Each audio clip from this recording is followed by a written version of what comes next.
My sister called me a failure. Then I became the one signing her paychecks. The champagne glass trembled in my hand as I watched my sister's face drain of color. 20 years of condescension, of being dismissed as the disappointing one, had led to this moment. She had no idea that the company she'd been bragging about joining was mine. And tomorrow, she'd find out exactly who would be signing her paychecks. Hit like and subscribe if you've ever been underestimated by your own family, if you know what it's like to be the forgotten daughter, the one they stopped believing in, because this story is for every woman who's ever been told she wasn't enough. My name is Cassandra Blake. I am 30 years old, and I live in a converted warehouse loft in Portland's Pearl District. The exposed brick walls and floor-to-ceiling windows reflect a life I built brick by brick, alone, without a single congratulations from the people who were supposed to love me unconditionally. Tonight, as I sit in my leather chair overlooking the city lights, I'm thinking about the phone call that changed everything. Not the one I received, but the one I'm about to make. The story begins 3 years ago, though its roots stretch back to childhood dinner tables where my achievements were footnotes to my younger sister's headlines. Vivian was always the golden child, valedictorian, homecoming queen, the daughter who made our parents' chests swell with pride at every holiday gathering. I was the one who tried her best, the participation trophy daughter who never quite measured up. Cassie's such a dreamer, my mother would say, with that particular smile that wasn't quite apologetic, but wasn't proud either. Always with her head in the clouds, starting projects she never finishes. What they didn't understand was that I wasn't a dreamer. I was a builder.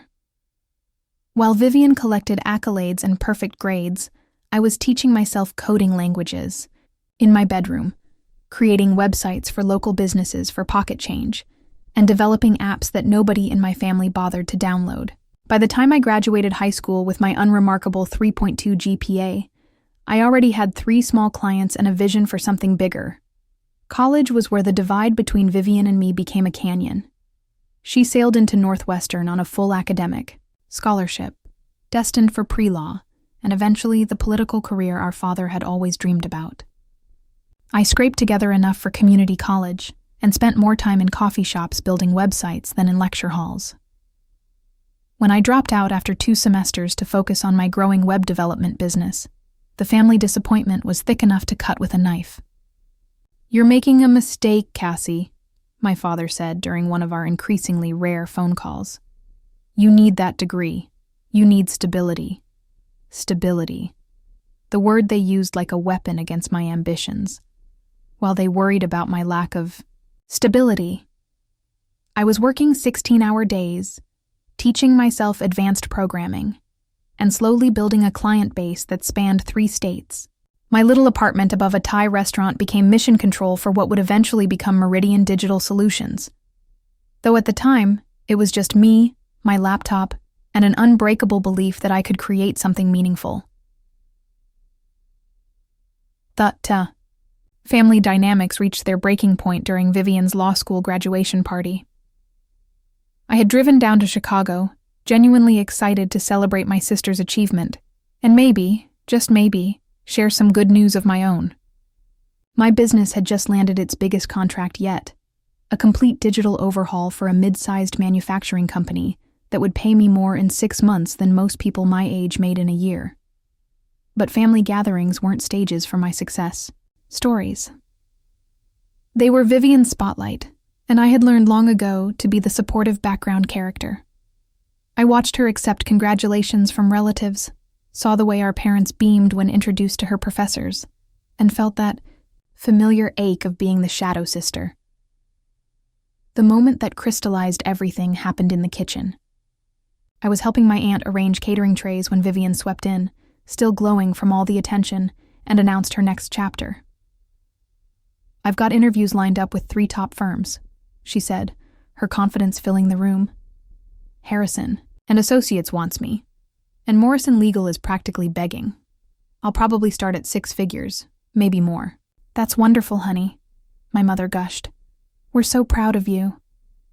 I seized the moment, thinking it might be the perfect time to share my own good news. Actually, I have some exciting news too. My company just... Your company? Vivian's laugh was like broken glass, sharp and cutting. Cassie, fixing people's WordPress sites isn't a company. It's a hobby that pays. The room fell silent. Even the relatives who had been chattering moments before seemed to hold their breath. I mean, Vivian continued, apparently unaware of the damage she was causing. It's cute that you're trying, but let's be realistic. You dropped out of college, you live in that tiny apartment, and you're calling yourself an entrepreneur because you can install plugins and change colors on websites. We're not the same, Cassie. I'm building a real career. My mother's face flushed. Vivian, that's not... No, it's fine, my father interrupted, but his tone suggested it really wasn't. Cassie knows we support her hobbies, but Vivian has a point about being realistic. Hobbies. The word hit me like a physical blow. 3 years of 18-hour days, of learning new programming languages, of building custom applications and complex e-commerce platforms, reduced to hobbies.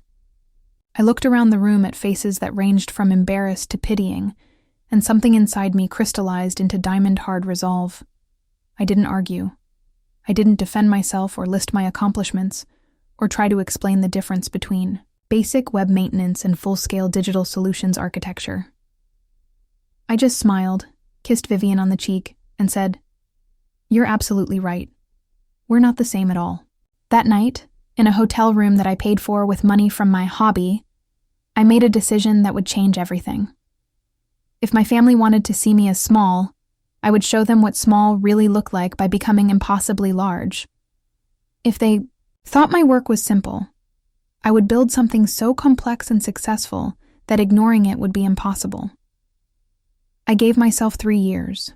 3 years to build something so undeniably impressive that even Vivian's sharp tongue would have nothing to cut. 3 years to transform from the disappointing daughter into something they couldn't dismiss or diminish.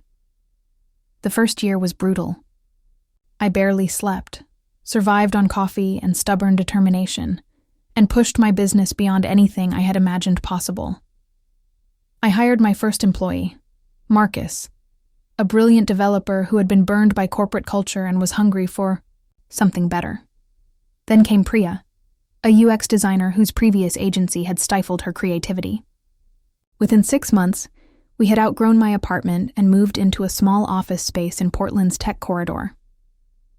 But growth wasn't just about hiring people or finding bigger offices. It was about vision, about seeing opportunities that others missed and having the technical skills to capitalize on them. While traditional web agencies were still thinking in terms of static websites and basic e-commerce, we were building comprehensive digital ecosystems, integrated platforms that handled everything from customer relationship management to inventory, optimization to predictive analytics. Our breakthrough came when we landed a contract with Cascade Industries, a regional retailer that was struggling to compete with online giants. Instead of just building them a better website, we created an entire digital transformation strategy.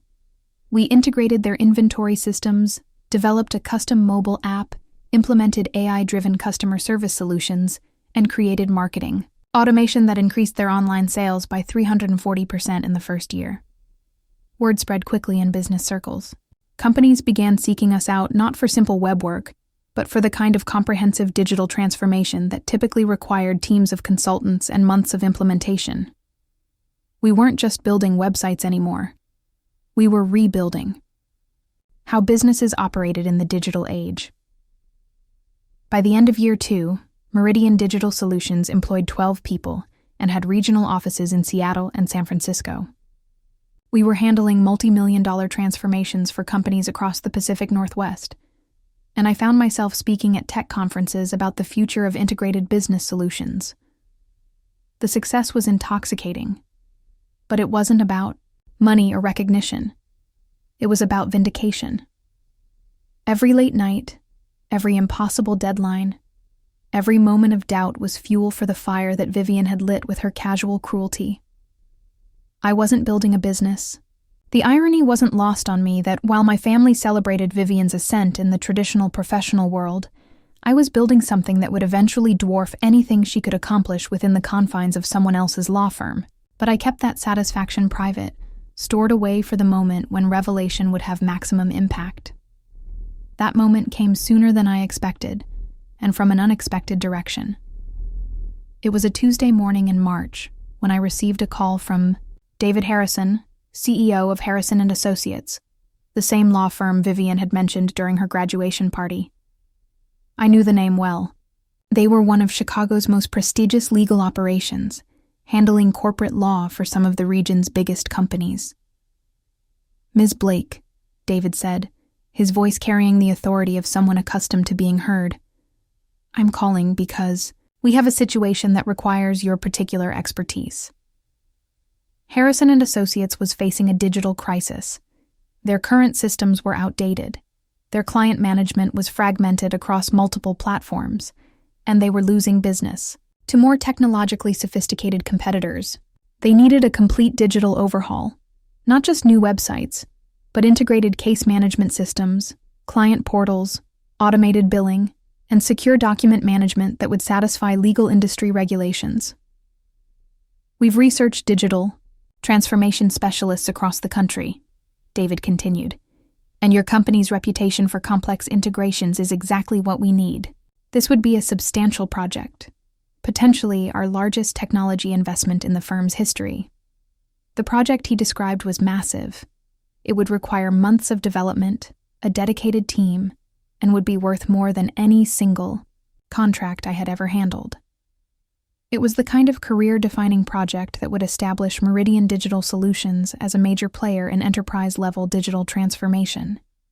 But there was something else. Something that made this opportunity feel like cosmic justice rather than simple business fortune. "I should mention," David added, "that part of this project will involve training our staff on the new systems. We have some bright young associates who'll need to become proficient with the new platforms, including Vivian Blake. I believe she's your sister." The universe, it seemed, had a sense of poetic timing. I accepted the project immediately, but with one condition. I wanted to handle the staff training personally. David was delighted. Having the CEO of the development company provide direct training was far beyond what they had expected. The next 3 months were a whirlwind of development work. My team and I created what would become our masterpiece, an integrated legal management system that streamlined everything from client intake to case resolution. We built secure client portals, automated billing systems that eliminated manual errors, and document management platforms that would save the firm hundreds of hours per month. But the technical achievement was only half the satisfaction. The other half was knowing that Vivian had no idea what was coming. I deliberately avoided mentioning the Harrison project during our infrequent family communications. When my mother called to tell me about Vivian's latest promotion to senior associate, I listened politely and offered appropriate congratulations. The irony that I was simultaneously building the systems that would define her daily work experience was delicious, but I kept it to myself. The reveal was scheduled for a Monday morning in October. Harrison & Associates had planned a full staff meeting to introduce their new digital infrastructure, followed by 3 days of intensive training on the new systems. I would be presenting to the entire firm, including partners, associates, and support staff. Vivian had no idea I was coming. The Sunday before, I allowed myself one small preparation ritual. I had my hair styled, selected my most professional suit, a charcoal gray that conveyed authority without ostentation, and spent the evening reviewing my presentation materials. Not because I needed to practice, but because I wanted to savor the anticipation. I arrived at Harrison & Associates 30 minutes early, partly for professionalism, and partly because I wanted to observe the environment before Vivian saw me. The law firm occupied 4 floors of a gleaming downtown tower, with conference rooms named after Supreme Court justices and hallways lined with portraits of distinguished partners. David Harrison met me in the lobby, effusive in his gratitude, and clearly impressed by the preliminary systems we had already implemented. "Ms. Blake, I can't tell you how excited we are about this transformation," he said as we rode the elevator to the main conference room. "The efficiency improvements are already beyond what we projected. You and your team have created something remarkable." The conference room was filling with staff members, and I positioned myself at the front of the room, arranging my materials while people settled into their seats. I spotted Vivian immediately.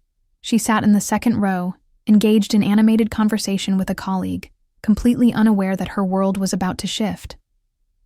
David called the meeting to order and began his introduction. "Today marks a significant evolution for Harrison & Associates," he announced. "We're implementing a comprehensive digital transformation that will revolutionize how we serve our clients and manage our operations. I'm thrilled to introduce the CEO of Meridian Digital Solutions, the company that has made this transformation possible. Please welcome Cassandra Blake." The moment Vivian saw me stand up was worth every sleepless night, every moment of doubt, every family gathering where I had been dismissed as the unsuccessful sister. Her face went through a series of expressions: confusion, recognition, disbelief, and finally, a kind of shocked comprehension that was visible from across the room. I began my presentation with the same professional composure I had developed over years of client meetings, but inside, I was savoring every second. "Good morning. As David mentioned, I'm Cassandra Blake, founder and CEO of Meridian Digital Solutions. Over the next 3 days, we'll be training you on the integrated legal management system my team has developed specifically for Harrison & Associates. This system represents 18 months of development work and incorporates cutting-edge technology designed to streamline your workflows and enhance your client relationships." I clicked to the first slide, which displayed the Meridian Digital Solutions logo alongside impressive statistics about our growth and client satisfaction rates.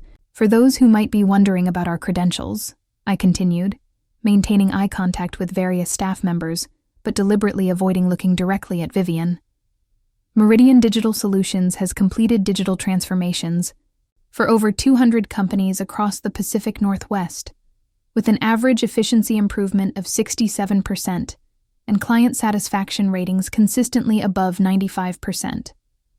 We specialize in complex integrations for professional services firms, and Harrison & Associates represents our largest legal sector implementation to date." The presentation continued for 40 minutes, covering everything from system architecture to user interface design to security protocols. I explained how the new platforms would integrate with existing workflows, demonstrated the client portal functionality, and outlined the training schedule for the coming days. Throughout the presentation, I was acutely aware of Vivian's presence. She sat frozen in her chair, occasionally taking notes but mostly just staring at me with an expression I couldn't quite read. The confident, dismissive sister who had called my work a hobby was gone, replaced by someone who seemed to be recalculating everything she thought she knew. When I opened the floor for questions, several partners and associates asked thoughtful queries about implementation timelines and system capabilities. I answered each one with detailed technical knowledge, demonstrating not just familiarity with the systems we had built, but deep expertise in legal workflow optimization and technology integration. Finally, David wrapped up the session by outlining the training schedule and expressing his enthusiasm for the transformation ahead. "I want to emphasize," he said, "that this project represents exactly the kind of innovation that will keep Harrison & Associates competitive in an evolving legal landscape. Ms. Blake and her team have created something truly exceptional, and I expect everyone to engage fully with the training process." As staff members began filing out of the conference room, discussing the presentation and asking each other questions about the new systems, Vivian remained in her seat. She seemed to be waiting for the room to empty, and I suspected she wanted to speak with me privately. I took my time packing up my materials, letting the natural flow of departing staff members create the privacy she was obviously seeking. When the last person left and closed the door behind them, we were alone in the conference room for the first time in over 2 years. Cassie. Her voice was quieter than I had ever heard it, stripped of the confident authority that had always been her trademark. Vivian. I kept my tone professional, neither warm nor cold. She stood up slowly, as if the movement required careful consideration. I had no idea. When they told us about the digital transformation, when they mentioned Meridian, Digital solutions. I never connected it to you. There was no reason you would have, I replied, and it wasn't entirely untrue. I had deliberately kept my success private from family members, allowing them to maintain their assumptions about my small-scale web work. But this is...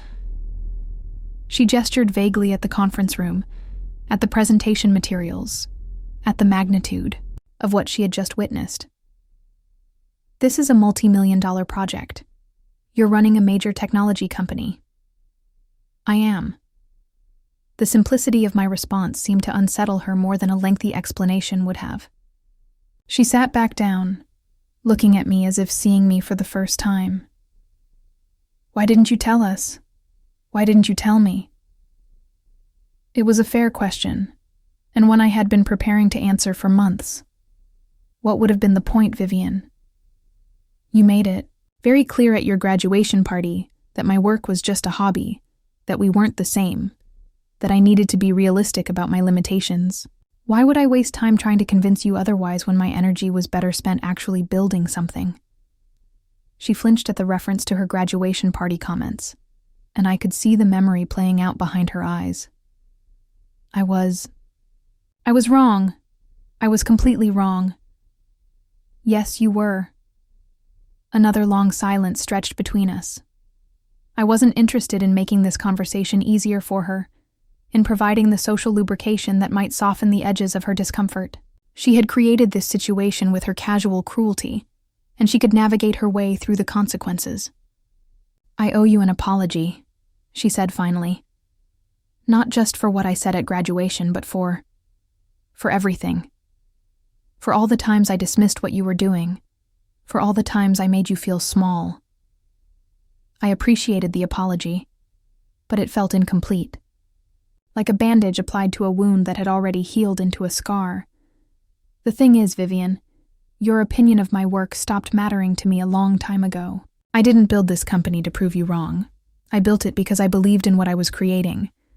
Your dismissal was just fuel for a fire that was already burning.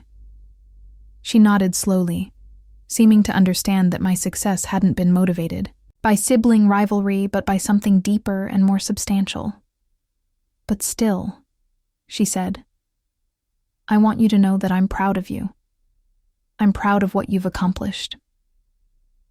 It was strange to hear those words from her. Words I had once desperately wanted but no longer needed. The validation I had craved as a younger sister had been replaced by the self-assurance that came from building something meaningful and successful.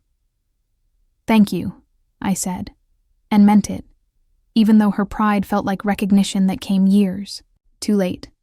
The training sessions over the next 3 days were professionally satisfying in ways I hadn't anticipated. Watching the Harrison and Associates staff learn to navigate the systems we had built, seeing their excitement as they discovered new efficiencies and capabilities, reminded me why I had fallen in love with technology in the first place. It wasn't about proving points or settling scores. It was about creating tools that made people's working lives better. Vivian attended every training session, asking thoughtful questions and engaging with the material more seriously than many of her colleagues. She seemed determined to master the new systems, and I respected that dedication even as I maintained professional distance. On the final day of training, David Harrison pulled me aside for a private conversation that would prove to be another turning point. Cassandra, he said, I want to discuss something beyond the scope of our current project. The transformation you've implemented here has been remarkable, but it's made me think about broader opportunities. He explained that Harrison and Associates was part of a larger network of legal firms across the Midwest, all facing similar technological challenges. They were interested in licensing our systems to other firms in their network, potentially creating a standardized platform that could serve dozens of legal practices. What I'm proposing, David continued, is a partnership that would make Harrison and Associates your exclusive legal sector representative. We would handle sales and client relationships within our network, while you and your team would focus on development and implementation. The revenue potential is substantial, potentially 10 times what our current project represents. It was the kind of opportunity that would transform my company from a regional success story into a national player in legal technology. But more than that, it was validation from one of the most prestigious law firms in Chicago that our work represented the future of legal practice management.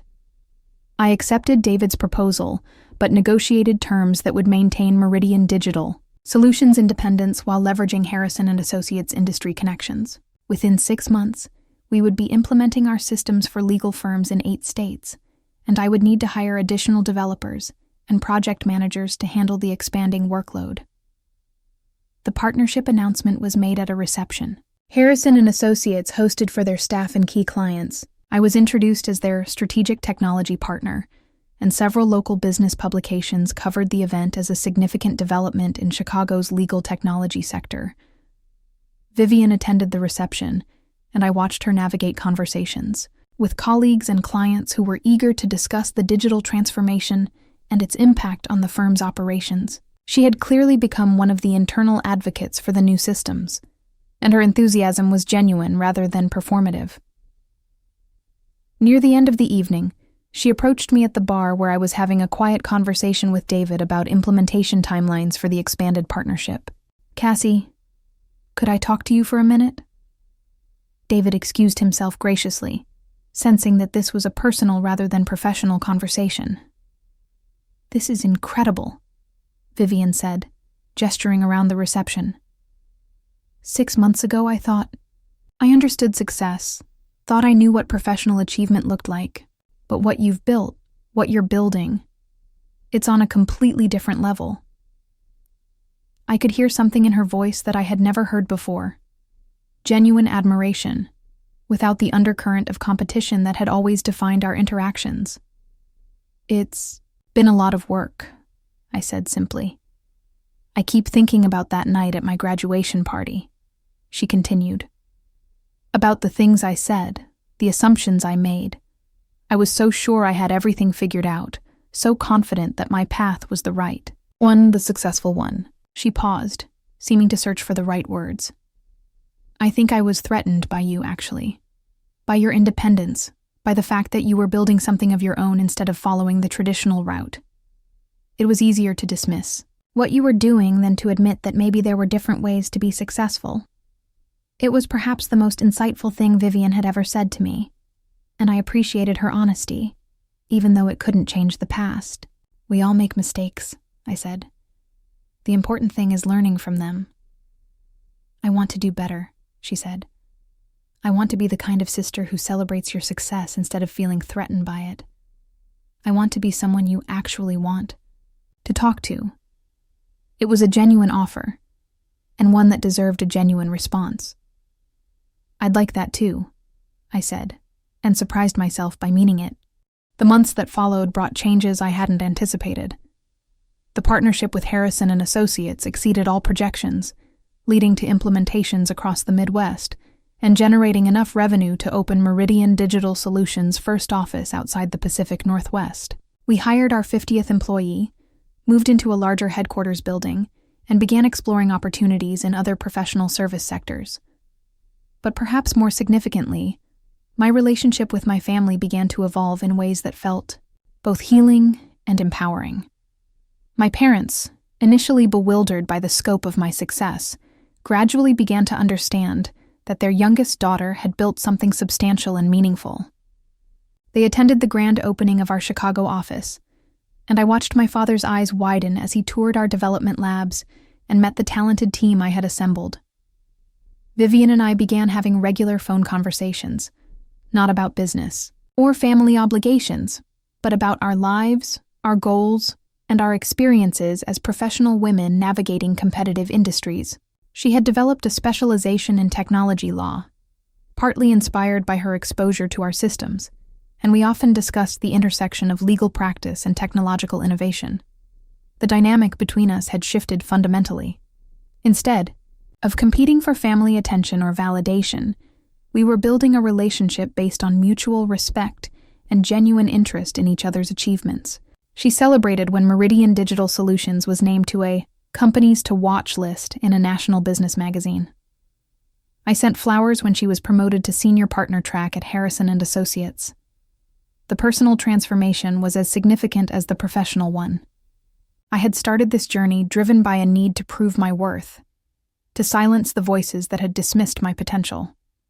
But somewhere along the way, the motivation had evolved from external validation to internal satisfaction. I loved what I had, built not because it impressed other people, but because it represented the full expression of my capabilities and vision. Success, I learned, wasn't about proving other people wrong. It was about proving yourself right. It wasn't about changing how others saw you, but about becoming so secure in your own worth that their opinions became irrelevant to your happiness. The story might have ended there, with professional triumph and family reconciliation. But life rarely provides such tidy conclusions. The real test of transformation comes not in moments of victory, but in how you handle the ongoing complexities of success and relationship. 2 years after the Harrison and Associates partnership began, I received an unexpected phone call from Vivian. She was considering leaving the firm to start her own practice, specializing in technology law and digital privacy issues. It was a risky move, one that would require her to give up the security and prestige of her current position in favor of the uncertainty of entrepreneurship. "I keep thinking about what you did," she said during our conversation. "How you left everything safe and predictable to build something of your own. I think I'm ready to take that kind of risk." It was a conversation that would have been impossible 5 years earlier, when our relationship was defined by competition and resentment.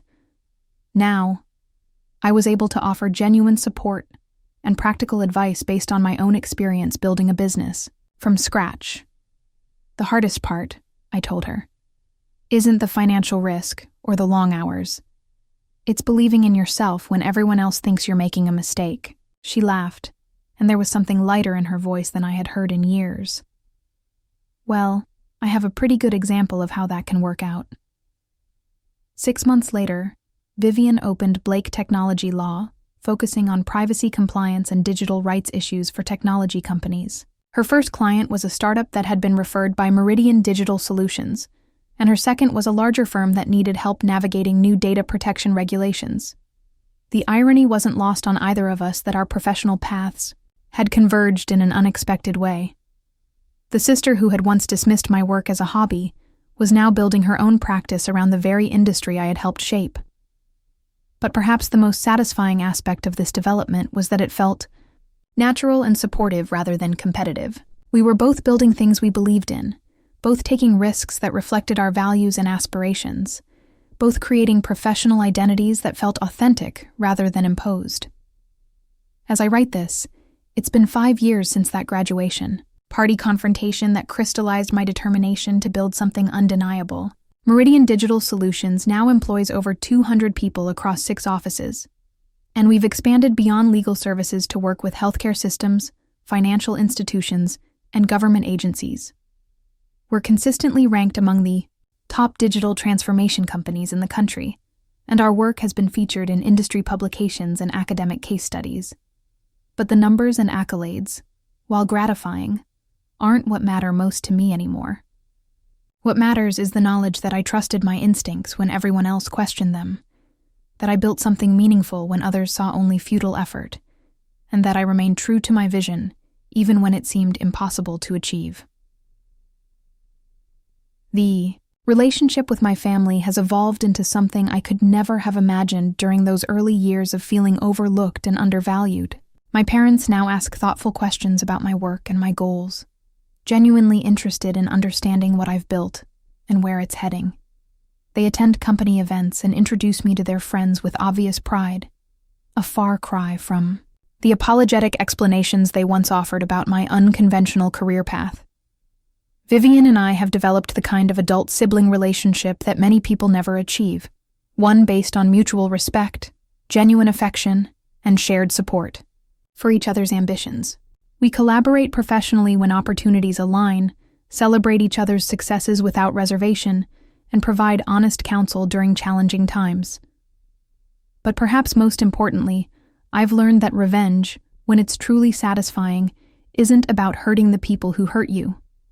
It's about becoming so successful, so fulfilled, and so secure in your own worth that their early dismissal becomes irrelevant to your happiness.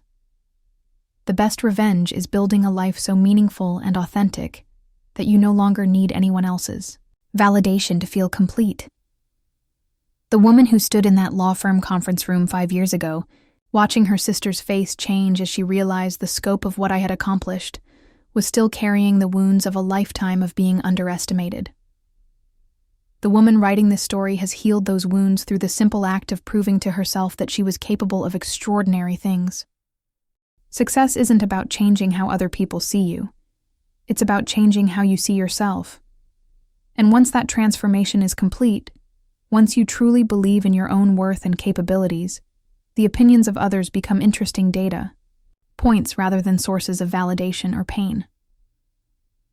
I am 37 years old now, and I live in a world I built through determination, vision, and an unwillingness to accept other people's limitations as my own reality. Every morning, I wake up in a home I chose, in a city I love, surrounded by work that challenges and fulfills me. I employ talented people who share my vision for innovation and excellence. I solve complex problems for organizations that trust my expertise and judgment. Most importantly, I am surrounded by relationships with family, friends, colleagues, and collaborators that are based on mutual respect and genuine affection, rather than obligation or competition. The defensive, wounded young woman who felt the need to prove her worth to dismissive family members has evolved into someone who knows her own value and doesn't require external confirmation to feel successful. That, ultimately, is the most satisfying revenge of all, becoming so completely yourself that the people who once made you feel small can only stand back and admire what you've built. Not because you need their admiration, but because you've created something genuinely admirable. The phone call I mentioned at the beginning of this story, the one I was preparing to make, was to my parents, to let them know that Meridian Digital Solutions had just been acquired by a Fortune 500 company for an amount that would ensure financial security for the rest of my life.